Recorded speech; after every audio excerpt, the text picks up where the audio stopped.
Donc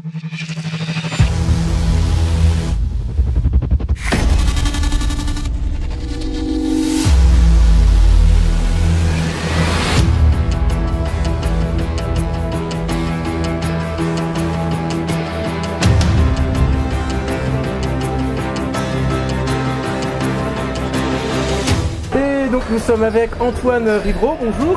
Bonsoir. Oui, bonsoir plutôt, effectivement. Moi d'abord, la première question qui me vient à l'esprit forcément, c'est votre père donc, qui a créé le mondial, pour le coup. Oui. Et donc, quelle était son envie pour lui de créer le tournoi? Alors il n'était pas tout seul, il était avec 4 autres copains. Et l'envie c'était de développer un tournoi qui était régional dans les années 78-79 avec ma génération en tant que joueur. Et derrière, le président du moment, qui n'est autre qu'une personne assez connue sur Cholet, Patrick Lucas, qui est aussi chez les Carnavaliers, qui était président de la section basket de la Jeune France, qui les a poussés tout d'un coup derrière dans les années 80, puis 81, en leur disant les gars allez-y, pourquoi pas vers l'international, et puis c'est parti comme ça. Donc d'une idée d'un petit tournoi région qui se développait en interrégion et qui est passé à l'international avec au départ simplement des équipes belges et des équipes espagnoles, qui était le plus simple, avec 4 équipes étrangères. Et puis depuis on a fait un peu l'inverse maintenant, et depuis une vingtaine d'années on est sur une configuration complètement inversée sur 8 étrangères et 4 françaises.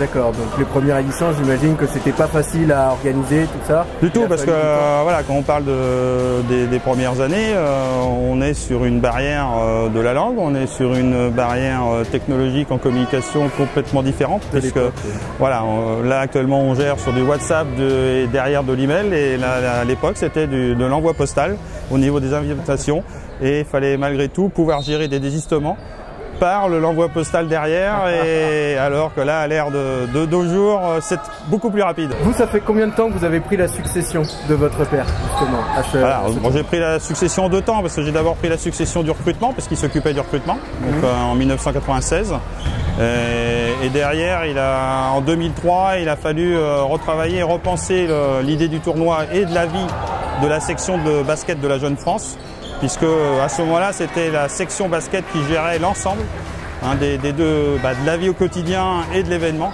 et ça devenait très lourd pour à la fois la vie de la section au quotidien dès lors que le tournoi se lançait au niveau de l'organisation. Et donc on a décidé en 2003 de diviser, de créer une nouvelle section à la Jeune France, le Cholet Mondial Basketball, en 2003. Et la section basket a resté à part entière, une section comme d'autres sections, comme le foot ou autre. Donc en 2003, j'ai pris la présidence, et en même temps qu'on crée cette nouvelle section à la Jeune France. On a pu voir que c'était connu hors d'Europe. Comment ça se passe au niveau de l'organisation? J'imagine que ça ne doit pas être facile de gérer tout ça, de travailler pour que ça soit bien fait. Là c'est du travail de longue durée. Maintenant on arrive à avoir un carnet d'adresses qui est assez conséquent. Faut gérer des fois au niveau des équipes pour avoir certaines équipes sélectionnées, parce que j'imagine que tout le monde veut venir mais qu'il n'y a pas forcément de place. C'est ce que je disais, oui, il y a des gens qui me posaient la question comment on travaillait. On ne travaille pas sur...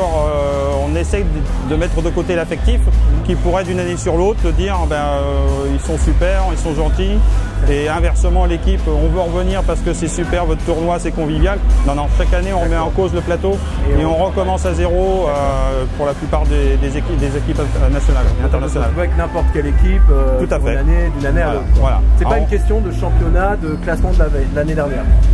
On travaille là-dessus quand même. Sur les résultats de l'année, là on va travailler pour le tournoi 2020 sur les résultats de l'année 2019, de la saison 2019, que ça soit sur les championnats français et puis après sur les championnats étrangers. Alors il y a des championnats étrangers où on a plus de difficultés de récupérer les informations, mais on arrive maintenant par le biais des coachs présents chaque année différents de nationalités différentes à avoir des correspondants sur le territoire correspondants, et ça nous permet d'avoir la hiérarchie ou le ranking sur des pays. D'accord.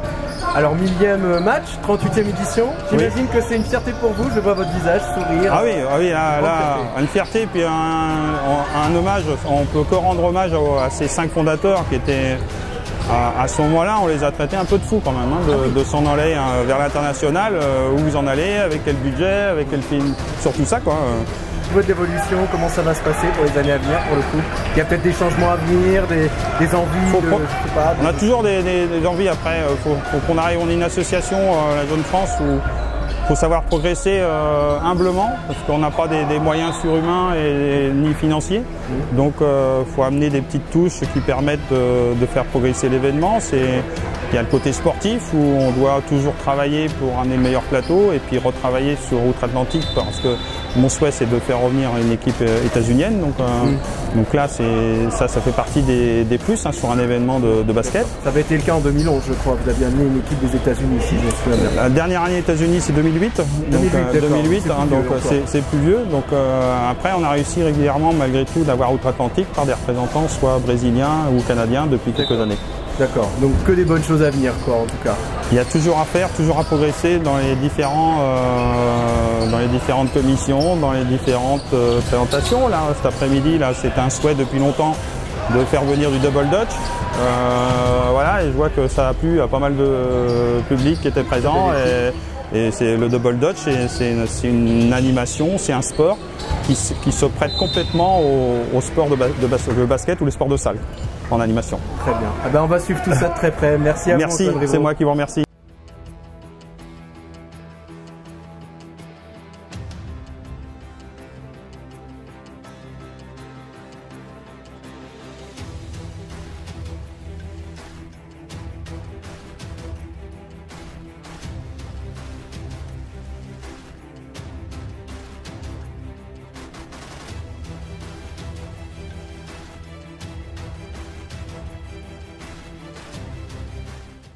Salut Jeanne. Salut. Alors tu es bénévole au niveau de l'association. Est-ce que c'est facile de gérer tous les joueurs? Parce qu'il y a des joueurs qui ne parlent pas forcément français. Est-ce que ça c'est une facilité ou pas à gérer? Après ça dépend pas forcément de moi. En fait dans les bénévoles, il y en a, on a des trucs un peu attitrés. C'est-à-dire que on a l'animation, donc tout ce qui est animation entre le temps mort, les mi-temps, les trucs où il y a des personnes qui viennent pour faire des prestations comme la corde à sauter. On s'occupe un peu de ça. Après pour ce qui est les joueurs, les équipes, il y a des intervenants qui sont prédisposés à ça, donc qui s'occupent des coachs, des joueurs, du staff et qui logent avec eux pendant tout le week-end et qui s'occupent un peu de ça, de où est-ce qu'ils doivent être à telle heure, nanana. Pour ce qui est de la langue, tout ça, on essaie de faire en sorte que les intervenants comprennent la langue de l'équipe auprès de laquelle ils sont censés intervenir. Sinon, on avise, on essaie un peu. En fait, c'est une grande famille. Tous les bénévoles, c'est un peu une grande famille. Donc, à partir du moment où tu galères un peu sur un truc, tu demandes à quelqu'un d'autre d'intervenir. C'est facile ou pas de gérer un événement comme ça en tant que bénévole? Si on est là, par exemple, toi tu dois être là sur les 3 jours, j'imagine. Ouais, c'est ça. Est-ce que c'est facile ou pas à gérer, que ce soit en fatigue, stress? Parce qu'il y a des moments où ça doit pas être facile. En fait, franchement, avec l'euphorie du week-end, tu te poses pas trop de questions. D'accord. Tu te dis, tu sais quoi, au pire, en fait, t'es dedans, quoi. Ouais, c'est ça.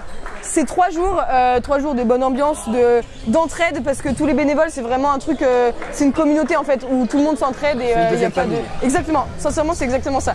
Du coup, le stress, t'en as forcément un peu, parce que tu te dis, si t'es pas hyper à cheval sur les horaires, mine de rien, il y a un truc, à un moment donné, ça va foirer.